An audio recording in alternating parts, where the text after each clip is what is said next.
Good evening, ladies and gentlemen. It's an honor to speak to you here at Kensington Palace tonight, but I would like for a moment to take you to Uganda with me. Imagine with me that you're at the Zena HQ and it's January 2021. The air is hot and dry. The office is buzzing with excitement, and all the new women are coming in for their first day at work. In walks Monica. She's gaunt, angular, and despite it being a joyful day, glances around the room and gives a weary frown. Her clothes are torn and her shoes are worn. The other women, noticing the frown, avoid her. She shuffles to the back corner and stands alone. Now travel in time with me to just last week when we visited Monica at her barbecue business. We have to wait in line because she's busy with customers. When we get to the front, she smiles broadly and gives a warm hug. When I asked what she would like to tell you about her time at Zena, she said, "Before I joined Zena, I had a very negative view of life and of myself. But now, I know anything is possible in life. During my time at Zena, I bought land and built a house of my own, all with my own money.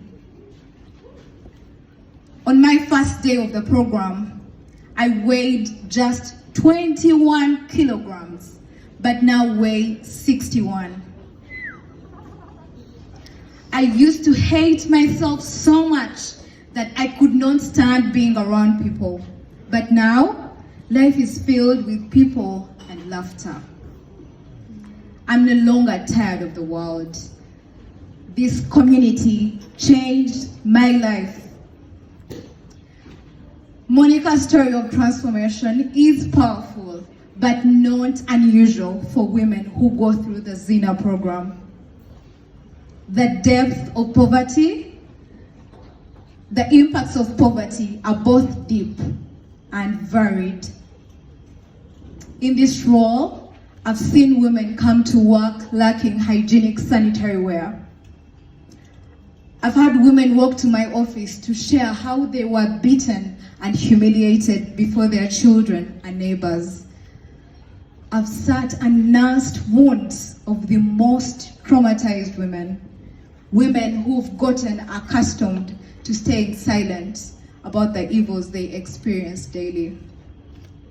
However, I've also had the tremendous opportunity of witnessing these women regain their voice. I've seen women like Lydia, formerly beaten and left to die by her husband, launch her juice company and scale that business nationally. I've seen Salima start the first laundry business in Kamuli, acquire a contract to serve the biggest hotel in town, and subsequently hire 4 other women. I've seen broken marriages restored and friendships built.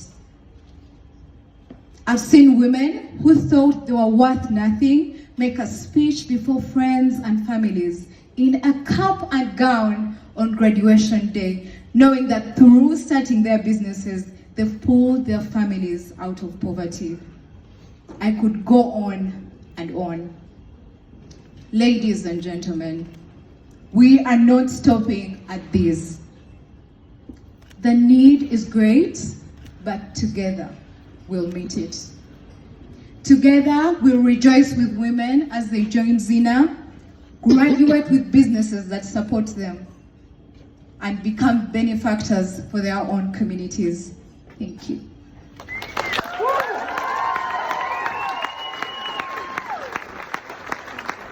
Thank you, Sheila. Sheila is fresh off the plane from Uganda for the first time in her life, so I would love it if you would welcome her throughout the evening. Before we we get going with the dancing, I would like to just very quickly draw your attention to the very specific need we are raising money for this evening. This is a programme with significant demand. Last year, the team interviewed over 200 women for just 25 places on the programme. All of these women are living below the extreme poverty line. About 60% of them will be experiencing gender-based violence in their home. 40% of them are single mothers, and about a third are in polygamous marriages where resources for themselves and their own children are scarce. About 20% of them have no literacy whatsoever.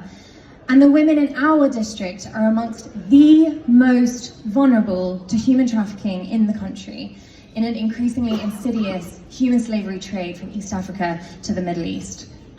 Some of the women that interviewed last year walked over 2 hours to get to us, and were queuing from 5 in the morning. The word has got out. Zena graduates, like Monica, are known in the community. Other women have seen the way that they are rewriting the story of poverty, themselves, for their families. Hope has been sparked and the vision is catching.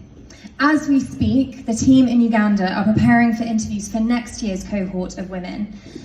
We are anticipating record levels of demand. And we want to meet this year. So tonight, we want to meet this need. So tonight, we are raising money for the Zena campus, a space that will more than double our capacity for impact. We have just £77,000 left to raise before we would be able to break ground on the construction in January. We want to change lives this evening. We want to change hundreds of lives. And would you consider helping us bridge that gap? Tonight, the raffle tickets, the auction bids, the silent auction bids, and all individual donations are going towards this specific need so that we can build that building. The plans are behind the Zena stand. Come and talk to us about it. So right now, I would like to draw your attention to the back of your dance card. On the back of your dance card, there are 2 QR codes. One is for our extraordinary list of prizes for our auction, which I hope a few of you will bid on later. But the other one is a donate QR code. Would you consider giving what you can to this evening?